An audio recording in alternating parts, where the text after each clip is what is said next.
My name is Kristen Hovet, and welcome to the Otherautism podcast. I'm a research communications professional, and I have a master's degree in health studies. I was diagnosed with level 1 autism in my 30s, and I also live with health conditions that are often co-occurring alongside autism. The Otherautism is a place to explore late diagnosed autism, discuss the latest in autism research, and hear directly from autism researchers, help dispel myths and stereotypes about autism and autistic people, and more. If you're autistic or wondering if you might be, I'm hoping this podcast helps you to feel more informed and less alone.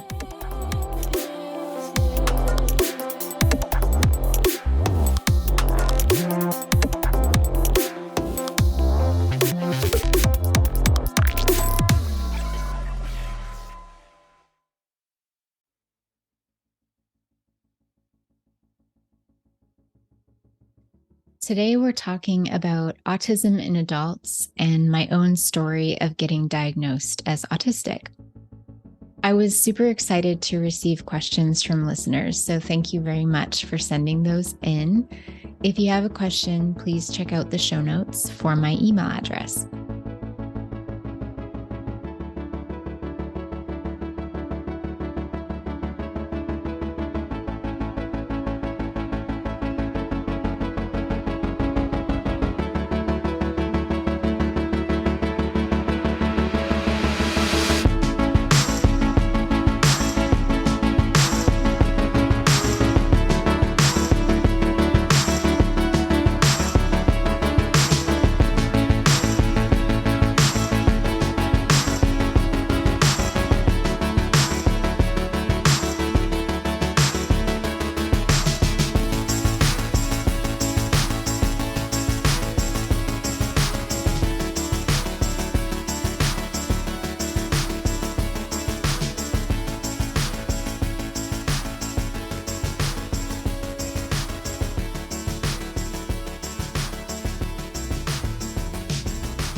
So I took the questions I received and decided to poll folks on LinkedIn and Instagram about what they want to hear first. LinkedIn followers chose to hear my personal autism diagnosis story, and Instagram followers chose to learn what autism looks like in adults. But the voting was very close, so I thought I would combine the top two, and we'll see how it goes. The reason I chose to combine the topics was because it's going to be hard to explain what autism looks like in adults in general, because everything I say will be put through my own level 1 late diagnosed autism filter. Also, it's just really hard to generalize. Put it this way. What if I asked you, what does being neurotypical in adults look like? In other words, what does being non-autistic in adults look like? If you see this as an impossible question, because it is, the same is true for autistic people. We are a neurotype, not a monolith. No two autistic people are the same. As they say, if you've met one autistic person, you've met one autistic person. At the same time, I understand what this question about adult autism is getting at least I think I do.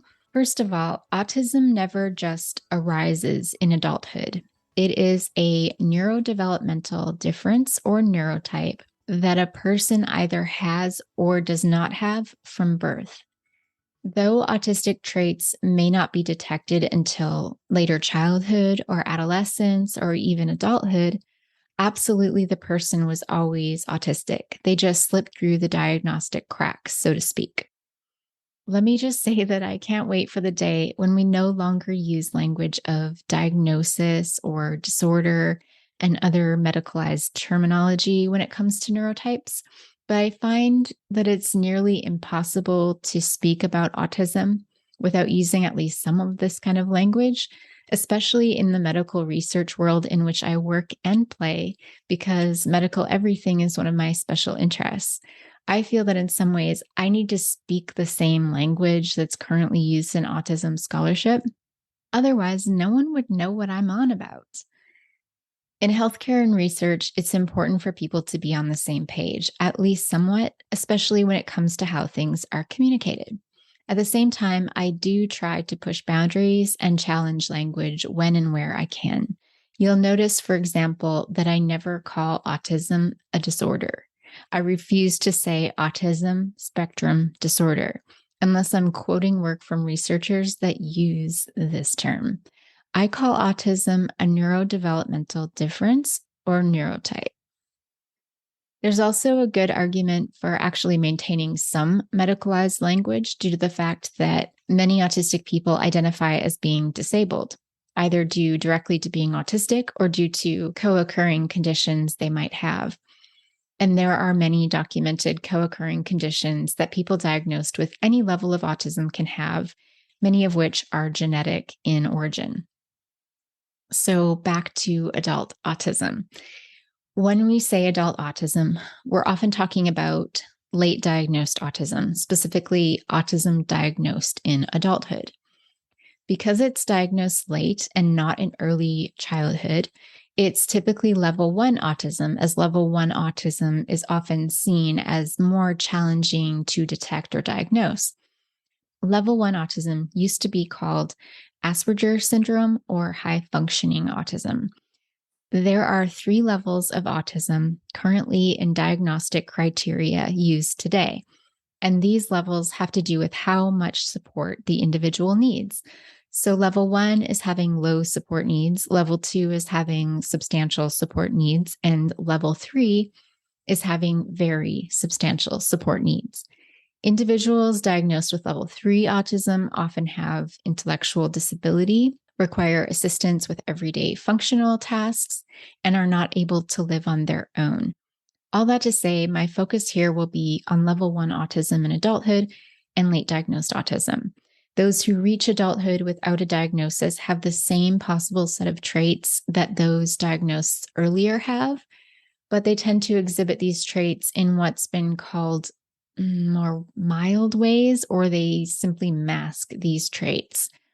Masking is not done consciously and often involves mimicking those around oneself. So this is done to fit in and hide perceived differences between oneself and others. Late diagnosed autistics may have challenges reading the social cues of neurotypicals. The reason I specify neurotypicals here is because we typically find it much easier to read the social cues of other neurodivergent folks. And this isn't just autistic people. It can include those with ADHD, dyslexia, and others with neurodivergent diagnoses. Late diagnosed autistic people may also have challenges understanding or reading some body language and facial expressions. They may speak indirect and or monotone speech patterns. They may have trouble looking at someone in the eye or maintaining eye contact. For me, it's just really intense. The feeling is really intense. So I actually like looking at people in the eye. I just can't maintain it very well just because I find it distracting. And some people more distracting than others. Late diagnosed autistic people may have one or more intense interests that are more than just casual interests or hobbies. They may have challenges building or maintaining friendships, especially with neurotypicals. They may have trouble regulating or expressing emotions. They may experience meltdowns or shutdowns. They may exhibit repetitive behaviors or stimming, which can include humming, playing with jewelry, tapping one's leg repeatedly, flapping one's hands, turning in circles, twirling one's hair, rocking back and forth, and so on. They usually have sensory differences. Often this would be hypersensitive to sensory stimuli, but they may be hyposensitive or less sensitive to certain stimuli. And some autistic people actually have a combination of these, which can change with time or depending on what sensory stimuli it is. For example, they might be hypersensitive with light, but hyposensitive with touch, or vice versa. They may have difficulty with physical coordination. They may prefer to work on work or school projects by themselves. They may experience executive function challenges, such as challenges with planning, organizing, or task switching. This is when you move from one task to another. They can find it very difficult to do that. And the list goes on.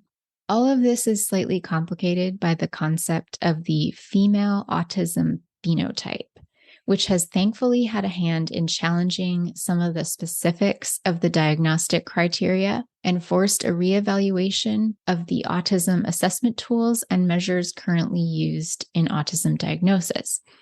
The thinking here is that diagnostic criteria are based on studies of males, usually young males, with more traditional or classical displays of autism.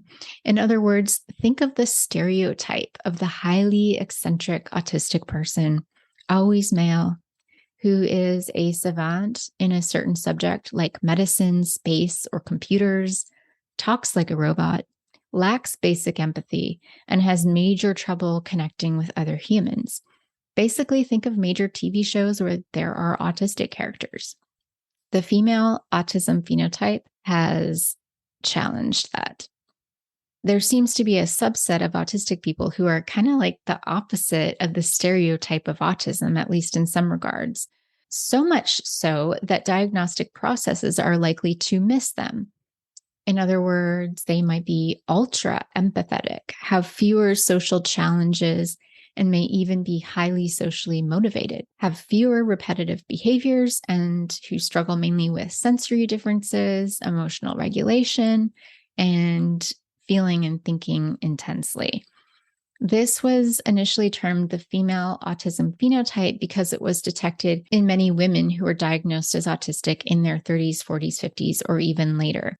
But very recent autism scholarship and clinical findings are uncovering the fact that many people born male highly identify with the female autism phenotype. So it might need a name change at some point. That said, it's still a super interesting and informative topic, and much has been written about it. I highly recommend a 2020 review paper by William Mandy, Laura Hull, and K.V. Petrides in the Review Journal of Autism and Developmental Disorders called The Female Autism Phenotype and Camouflaging.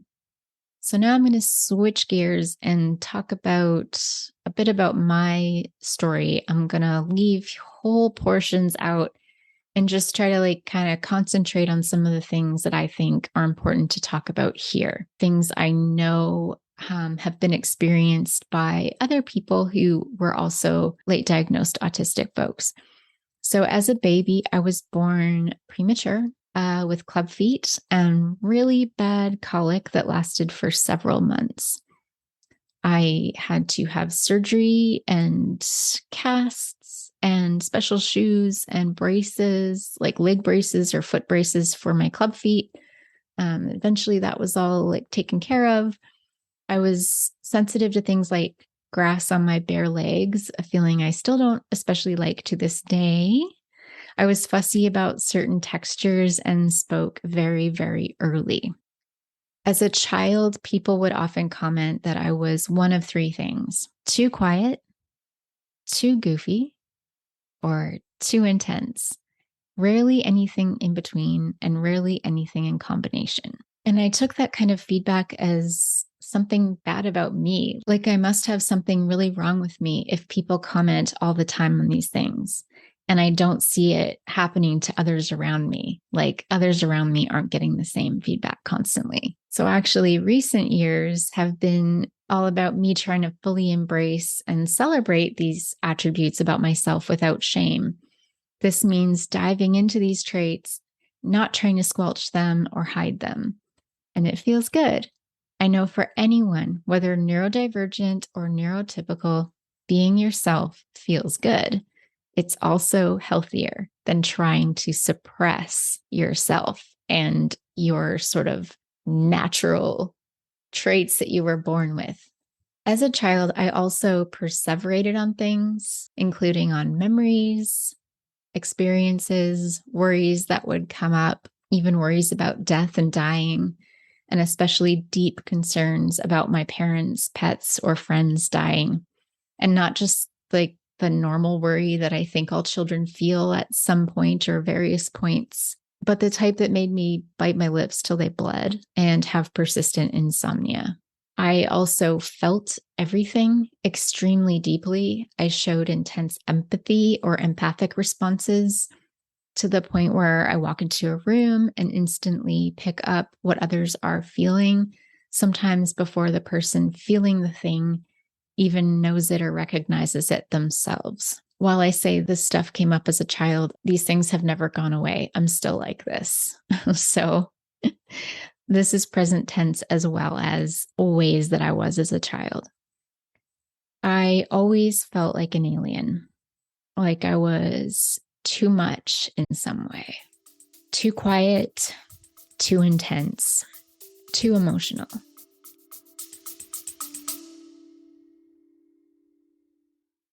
Are you an autistic person based in British Columbia, Canada? Small Army Entertainment, in collaboration with a leading Canadian broadcaster, is developing an exciting new series inspired by a global hit. The search is on for autistic individuals aged 18 or older based in British Columbia to join as interviewers. Imagine this. You'll receive training and then step into a studio to interview A-list celebrities, bringing a fresh and unique perspective to the conversation. You'll have the chance to ask insightful questions and explore the lives of famous personalities in ways that no one else has. If you're interested in the possibility of interviewing major celebrities and being part of an incredible team of autistic interviewers, Small Army Entertainment would love to hear from you. Reach out at production@smallarmyentertainment.com. That's production@smallarmyentertainment.com. Too sensitive, too analytical, too weird, just too much. So what did I do? I learned to mask to fit in, but this was not a conscious choice. I thought it was something everyone had to do. Like this was what it meant to be human, and I was just bad at it. Like I hadn't caught on as quickly as the others, like I was deficient or broken somehow. I gravitated to female peers who felt similarly and who may have been neurodivergent themselves without knowing it, and had intense friendships with them, usually on a one-on-one basis. I'd also hang out with herds of boys playing kickball, basketball, baseball, shooting guns, playing at the arcade, or generally being rough and tumble. There was a certain comfort around boys that I didn't feel around groups of girls, maybe because the social rules were different and more relaxed. But I also needed a lot of time on my own to retreat to my room where I could control my surroundings and be away from the noise and bustle of school and other activities. I found solitude very gratifying and was never bored.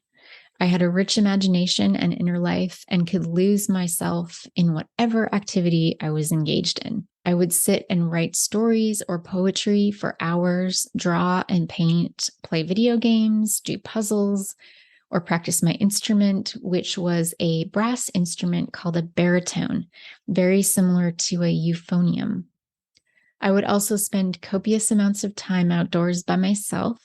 My favorite solo activities included building forts with lawn chairs, bed sheets, and tractor tires, going for long bike rides, and swimming in the local outdoor pool, where I would pretend I was a mermaid or pirate mermaid, or a mermaid trying to run away from a non-mermaid pirate. The options were endless. Everything was intense. I cried easily and often. Things have not changed.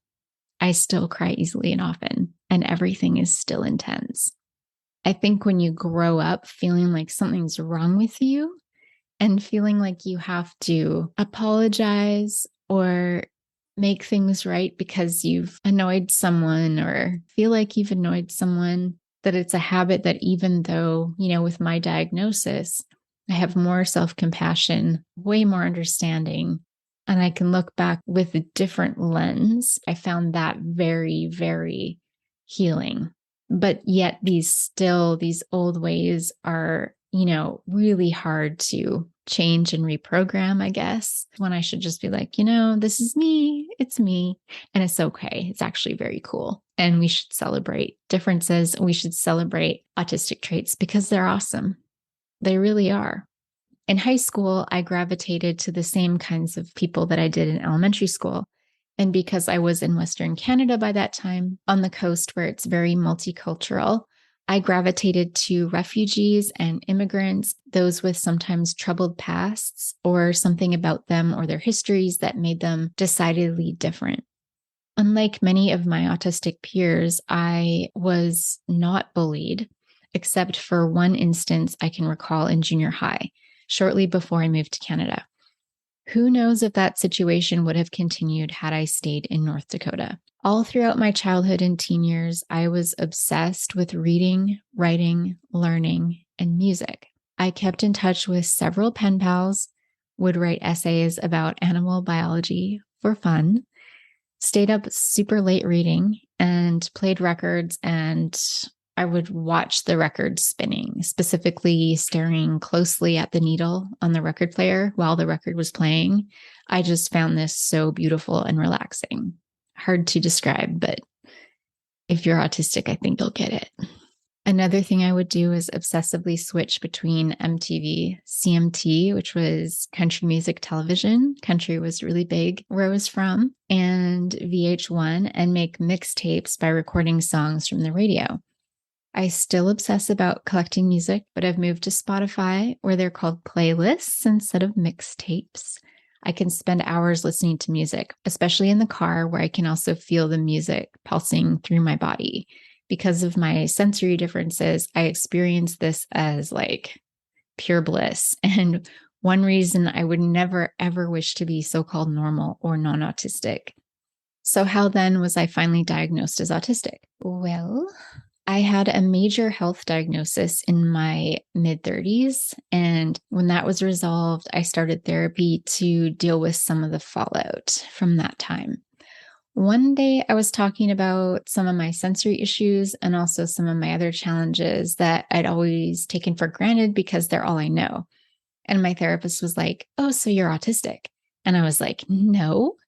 But that started the process of looking into that as an option for myself. This therapist had a grown child who was autistic, and I shared many similarities. So it was interesting to hear about their experiences. I had a lot of aha moments, like a lot. It was an intense time on top of an intense time. The word intense figures prominently in this story. Eventually, I started looking for someone in my area who was able to assess or diagnose autism in adults. It's very challenging to find people who do this and do it well. But I was able to locate a couple psychologists in my area who specialize in adult autism and have special training specifically in assessing autism in females. I chose one, waited a few months, and had the assessment, which included detailed questionnaires and interviews, including an interview with my boyfriend at the time and another interview with my mom.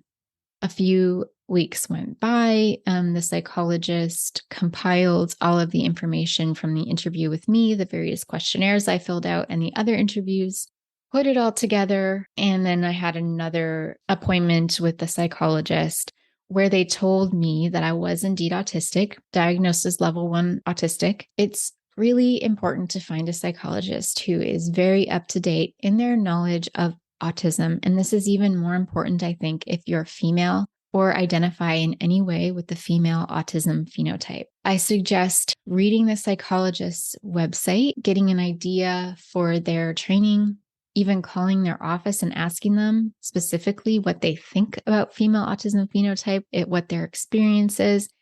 Who are the people that come into their office for assessments? If they're only working with children, if they are relying on their education from the 1970s, 1980s, 1990s even, chances are you're going to spend a lot of money and a lot of time, and you're going to maybe even be laughed out of their office. Sadly, I have heard that story time and time again, where a person goes to like the first psychologist they find, either through like a referral or through their doctor or something like that, because they're in a rush to have the diagnosis maybe, which I totally understand. But this is something that you truly should not rush if you can help it. Anyway, and they go to the psychologist, and the psychologist kind of like, you're clearly not autistic, you're a woman. Or they say something like that. Or like, you're able to carry a conversation. You're able to have a stable job. You are a parent, blah, blah, blah, blah, blah. You're not autistic. And in some cases, that has happened blatantly. It's very, very sad and very troubling that that exists. And then they have to go through the process again. If they do, some of them are so hurt by that they just never actually pursue assessment again. So yeah, that's kind of the shorthand version of my story. And I guess the other thing I could add about my story was I had a suspicion several years ago that someone in my family may be autistic. So I was going through some like basic autism screeners with them, like which are like questionnaires online from psychology sites. I would either score as like right in the borderline, like between neurotypical and autistic, or I would score as neurotypical, but like close to, just slightly close to, but I like, it would never come up as like, you're clearly autistic. So I never really thought anything of it. And I knew that I was quote unquote, a highly sensitive person, which I actually think is level 1 autism. Anyway, the other thing I'll mention, while I was equating adult autism and late diagnosed autism and level 1 autism, I want to be clear that level 1 autism does often get diagnosed in early childhood or childhood. Level 1 autism doesn't only apply to adults or those diagnosed later on than typical. There are more and more children being diagnosed with level 1 autism because the diagnostic tools are getting better and experts are getting better slowly but surely at recognizing level 1 autism earlier. So I just want to be very clear and leave you with that note that level 1 autism does not necessarily mean adult autism or late diagnosed. So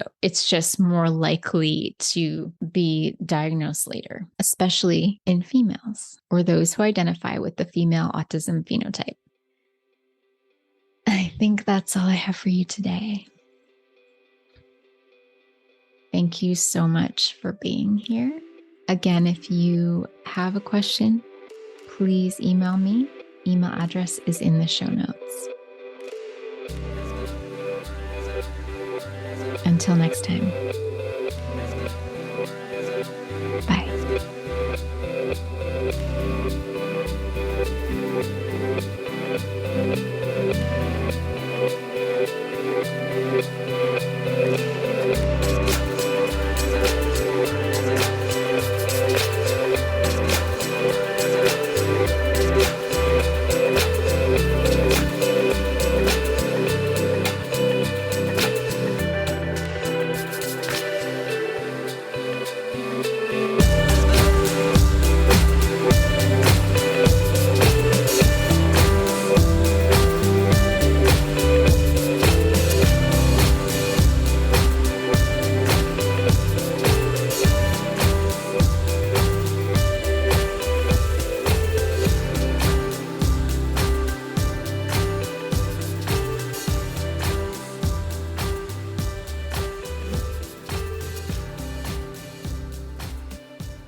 Thank you so much for listening. If you enjoyed this podcast, I invite you to leave a rating or review and share this episode with a loved one. If you'd like to submit a question or message to listeners, please send an email. You can find the email address and more in the show notes.